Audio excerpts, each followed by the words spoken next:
Welcome to another lecture on interpretation of statutes. Today's topic of discussion is Indian judicial doctrines. Under this session, we will talk about what are the various doctrines that is applied by the courts of law in interpreting or coming to any judgment. Let us start by understanding what is doctrine. A doctrine is said to be a belief or a principle which is usually upheld by the authorities of courts. They are rule of law which demonstrates certain circumstances and how those circumstances are supposed to be interpreted. Doctrines are very important for the factor of uniformity among the decision-making process. If any given situation falls within any of these circumstances as per the doctrine, interpretation would be done in the manner prescribed in the doctrine itself. They form a very integral part in interpretation of statutes. So, doctrine क्या है? It is a belief or a principle which is upheld and which is accepted by any authoritative body or any court of law. और doctrines हमें basically क्या समझाते हैं, ऐसे circumstances के बारे में हमें डॉक्ट्रिन्स से पता चलता है कि अगर कोई ऐसा सर्कमस्टांस आएगा तो हम इस डॉक्ट्रिन को अप्लाई करेंगे और उससे क्या होगा कि जो भी हम इंटरप्रिटेशन करेंगे it would not be up to the जजेस, so the judgment won't vary. और जो भी अगर कोई भी अगर सिचुएशन है तो वो अगर आज आए, वो कल आए, वो परसों आए, all the judgments would be same as because that all the circumstances falls within the same doctrine. So एक factor of uniformity रहेगा within the judgments and it is a principle जो कि एक authoritative body या फिर courts इनको accept करते हैं and they are held to be valid and accepted by all the courts of law and on all the authoritative bodies. So what is doctrine? It is basically a belief and a principle. So now what are the various types of doctrines? In this I have discussed 10 types of doctrines, but in today's session we will talk about only these doctrines, that is doctrine of basic structure, doctrine of eclipse and doctrine of colorable legislation. Today we will talk about only these three doctrines, but let us see what are the various doctrines. So the first is doctrine of basic structure, the second would be doctrine of eclipse, the third is doctrine of colorable legislation, the fourth is doctrine of territorial nexus, the fifth one is doctrine of pith and substance, the sixth is doctrine of harmonious construction, and the seventh one is doctrine of severability, the eighth is doctrine of ancillary powers, the ninth one is doctrine of laches, and the 10th and the final one is doctrine of waiver. So these are the various doctrines that is applied by the courts then and have been applied by the courts time and again. If any of these circumstances would fall within all of these will fall within any of the doctrine and judgments are pronounced. So today's topic today we'll study only the basic structure, the first three doctrines that I mentioned, the basic structure, eclipse and doctrine of colorable legislation. So let us begin by the first doctrine, that is doctrine of basic structure. So what is doctrine of basic structure? The doctrine of basic structure states that there are some basic feature of the preamble of the Constitution of India that will never be altered or destroyed through any amendment. This doctrine was first laid down in the case of Keswananda Bharti versus State of Kerala. The court in this case held that the Constitution is based upon the basic elements that is mentioned in the preamble, and if any of the elements of the preamble is removed, then the structure will not survive and it will not be the same constitution anymore. So there are some fundamental basic features of the preamble which if destroyed or amended, then the constitution will lose its importance, status and identity.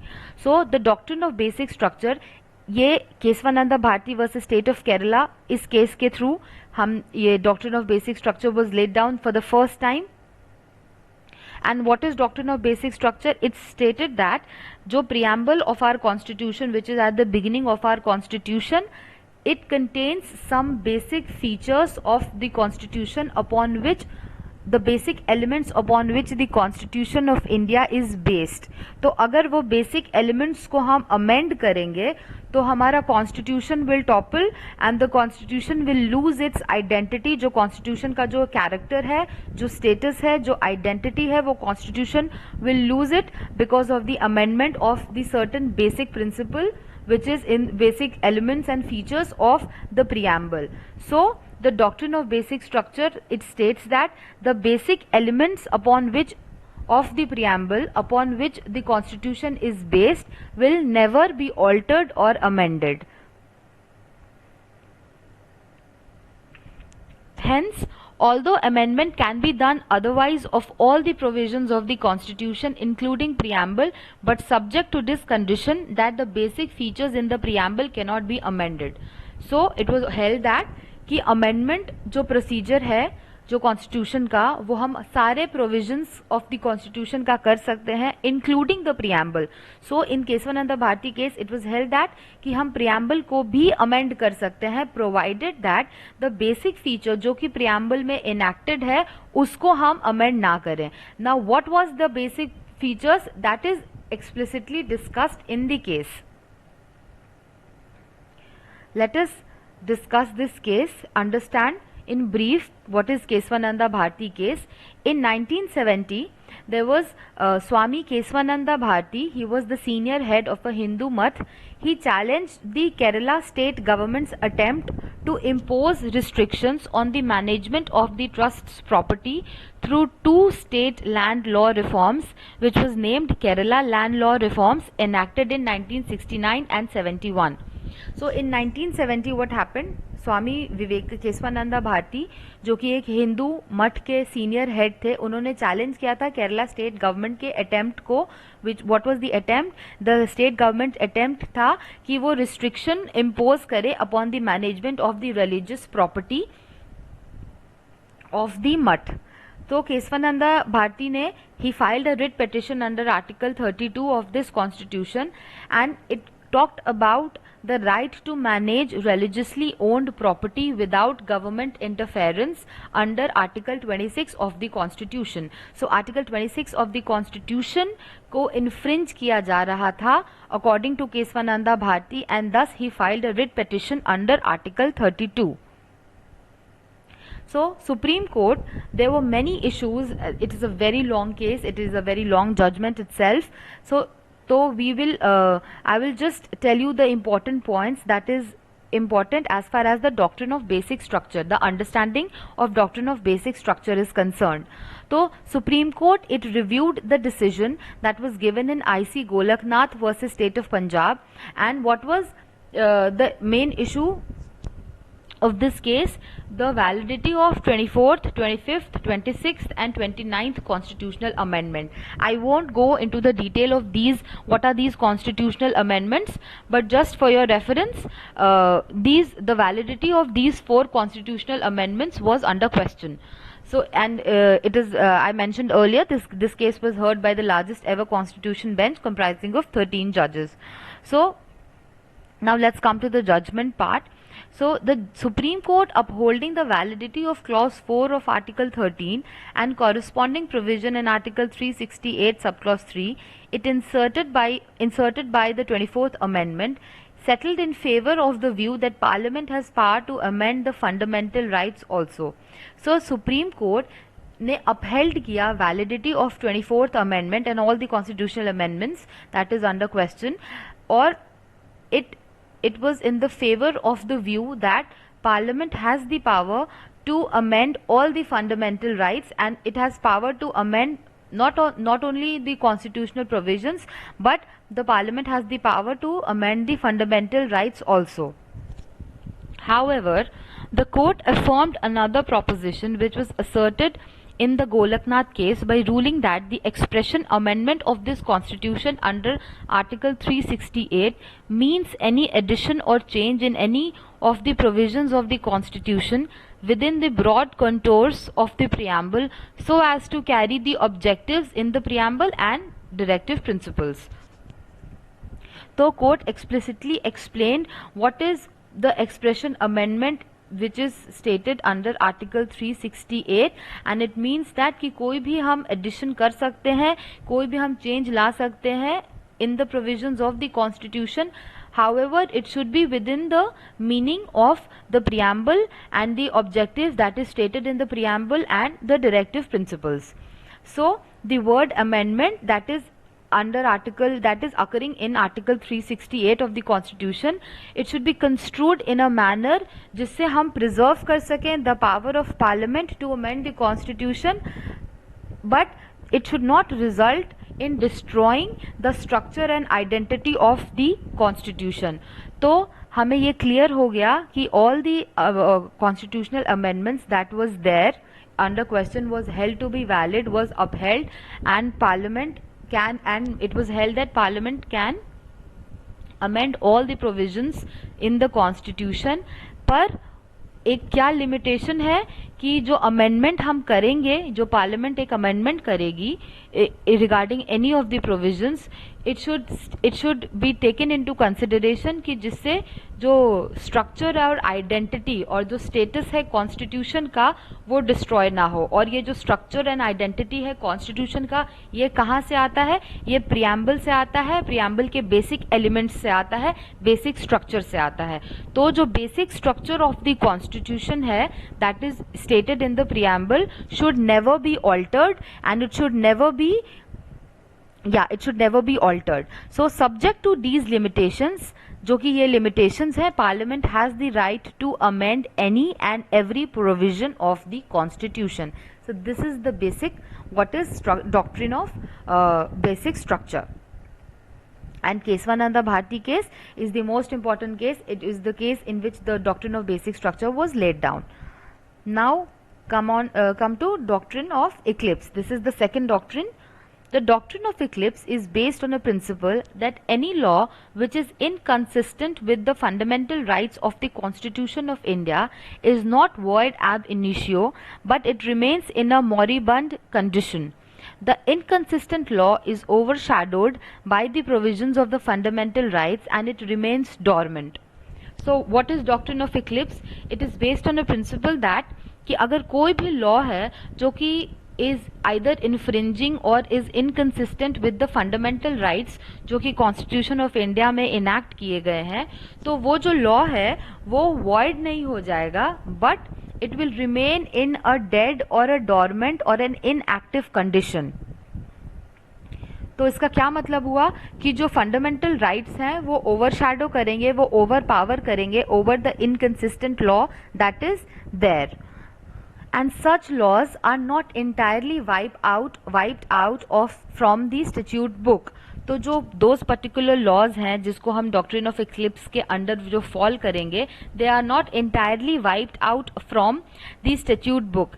और जो inconsistency है उस particular law की, उसको हम remove कर सकते हैं बाय द कॉन्स्टिट्यूशनल अमेंडमेंट, ताकि वो उसको हम इनकंसिस्टेंट लॉ को एक वैलिड लॉ बना सके by making it in the lines of the fundamental right जिसको वो इन्फ्रिंज कर रहा है. सो एनी लॉ जो कि इनकंसिस्टेंट है with the any fundamental rights of the constitution, उसको हम वॉइड एब इनिशियो नहीं बोलेंगे. Void ab initio as in void from the beginning, तो उसको हम वॉइड एब इनिशियो नहीं बोलेंगे, बट वो एक डॉर्मेंट और एक डेड कंडीशन में रहेगा. और अगर उस इनकंसिस्टेंसी को हम by any constitutional amendment remove कर देंगे, then that particular law would become operative and it would become a valid law.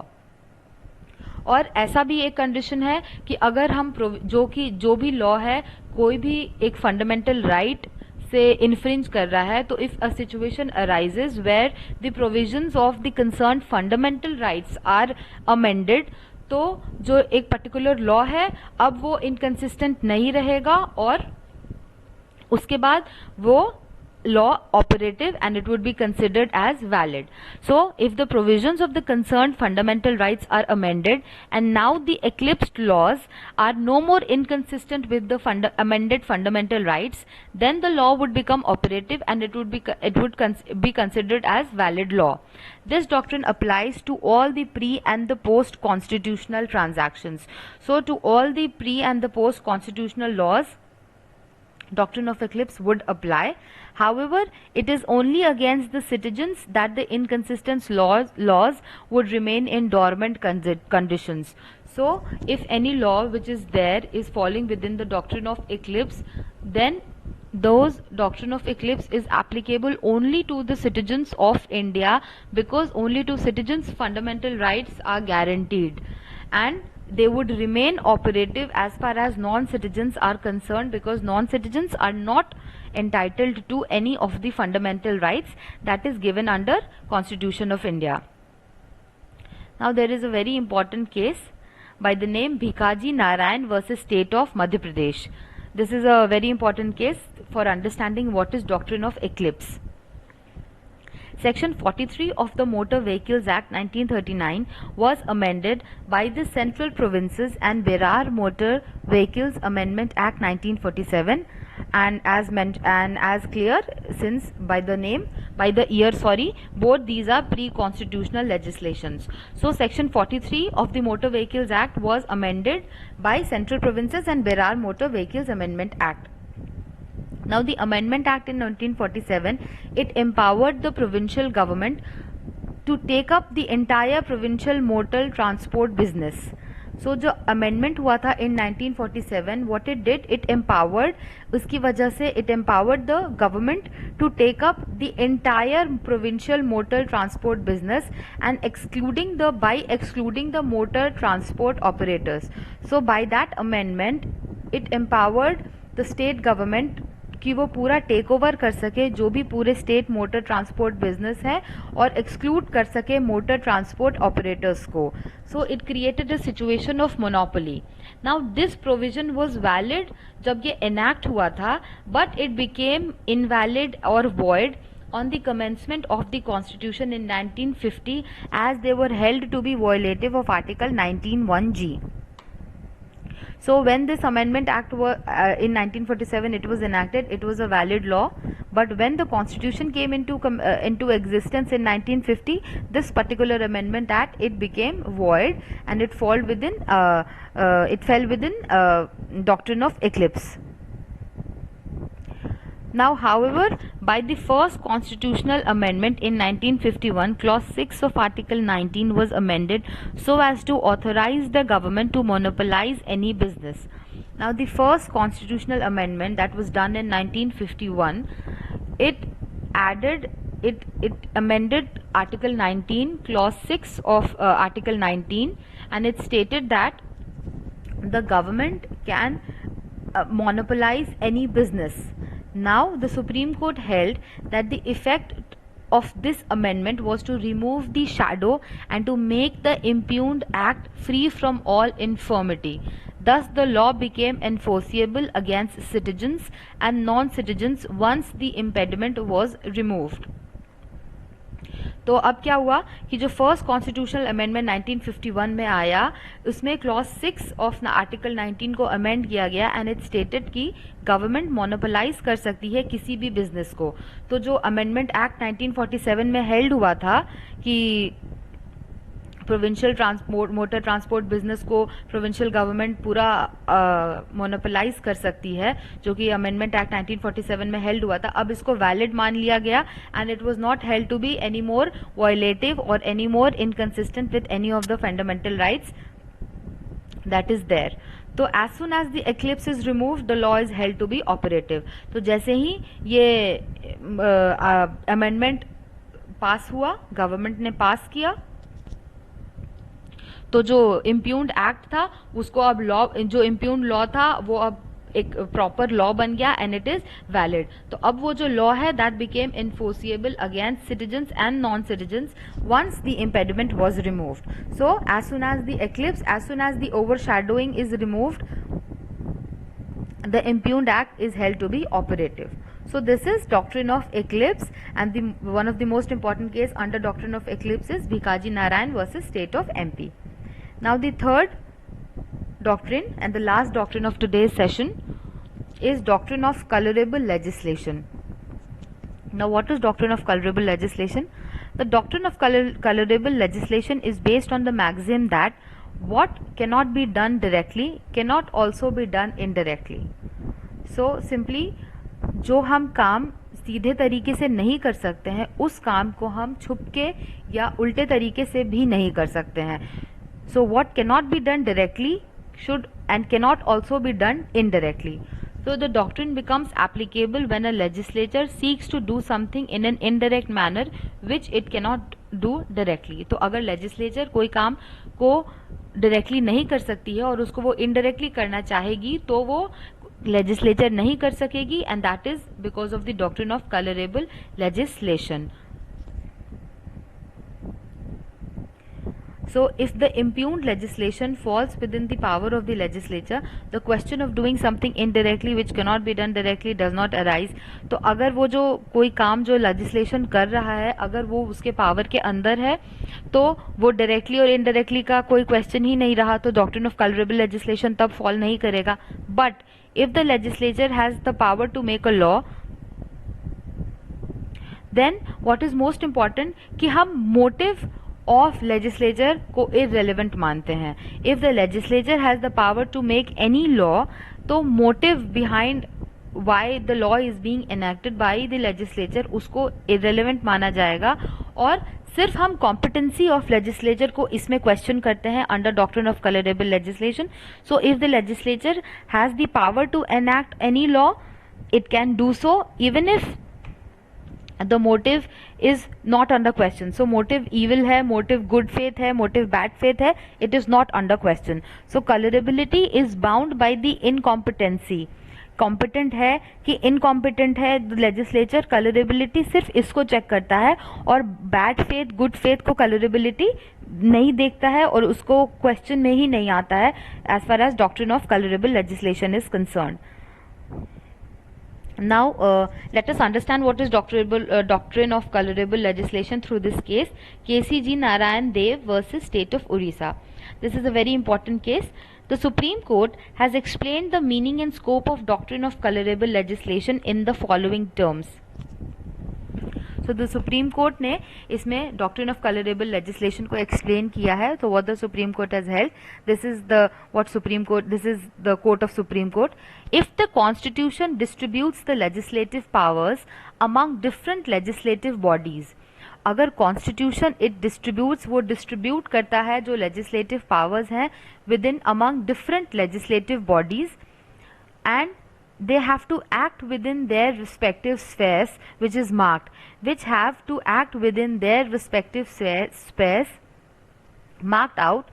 The question sometimes may arise as to whether the legislature has or has not directly or indirectly transgressed the limits of its constitutional powers, and it is to the latter class of the cases that the expression colorable legislation is applied. So let us understand. It simply stated what is doctrine of colorable legislation. तो अगर constitution के because of the constitution, because of the provisions of the constitution, जो legislative powers हैं वो distribute हुए हैं among various legislative bodies, तो वो area marked है जहाँ पे वो different bodies अपना अपना act अपना उनका power है कुछ भी act करने का. तो अगर हमें इसमें यही चेक करना है कि वेदर जो कि कोई भी लेजिस्लेचर है क्या उन्होंने अपने पावर को एक्सीड किया है, क्या बाय डूइंग समथिंग इनडायरेक्टली और बाय डूइंग समथिंग डायरेक्टली. तो अगर उन्होंने अपने पावर को एक्सीड नहीं किया है बाय डूइंग समथिंग डायरेक्टली, तो वो डॉक्ट्रिन ऑफ कलरेबल लेजिस्लेशन नहीं होगा. It is only the latter class of the cases, that is when the legislature has indirectly transgressed the limits of his constitutional powers. तो legislator जब indirectly कोई अपना limit को cross करेगा of the constitutional powers, तब हम उसको doctrine of colorable legislation के अंदर उसको हम अप्लाई करेंगे. So if the subject matter is beyond the powers of the legislature, then even they cannot violate the constitutional provisions by employing indirect methods. So इसमें constitutional provisions को supreme माना गया है, तभी डॉक्ट्रिन ऑफ कलरेबल लेजिस्लेशन आया. तो अगर कोई सब्जेक्ट मैटर है जो कि लेजिस्लेचर के बियॉन्ड है, तो लेजिस्लेचर भी उसको वॉयलेट नहीं कर सकता है by doing something indirectly. So this is KCG Narayan Deo versus state of Odisha. Under this case the supreme court explained the meaning and scope of doctrine of colourable legislation. Now there's another case under doctrine of colorable legislation itself, State of Bihar versus Kameshwar Singh. State of Bihar versus Kameshwar Singh. Now, ये एक लौता case है. It is the only case which declared a law invalid on the ground of colorable legislation. So, in this case, what happened? Bihar Land Reforms Act 1950 was held to be void. Bihar Land Reforms Act 1950 इसको void माना गया था because of colorable legislation on the ground that it was supposed to lay down principles for determining compensation. तो Bihar land law reforms 1950 उसमें क्या होना था, उस एक्ट में हमें प्रोविजंस एंड प्रिंसिपल्स मिलने थे for determining compensation in case of any dispute. But in reality जो वो एक्ट था उसमें it did not lay down any such principle. तो बट इन रियलिटी इस बिहार लैंड लॉ रिफॉर्म्स में कोई भी ऐसा प्रिंसिपल नहीं था which talked about the compensation. तो इनडायरेक्टली ये क्या एम करता था ये amendment? It aim to deprive the petitioner of any compensation. तो डायरेक्टली स्टेट या डायरेक्टली स्टेट तो ऐसा नहीं कर सकती कि अगर कोई लॉ इन्फ्रिंज हुआ हो और वो प्रूव हो गया हो तो उसको कॉम्पनसेशन ना दे.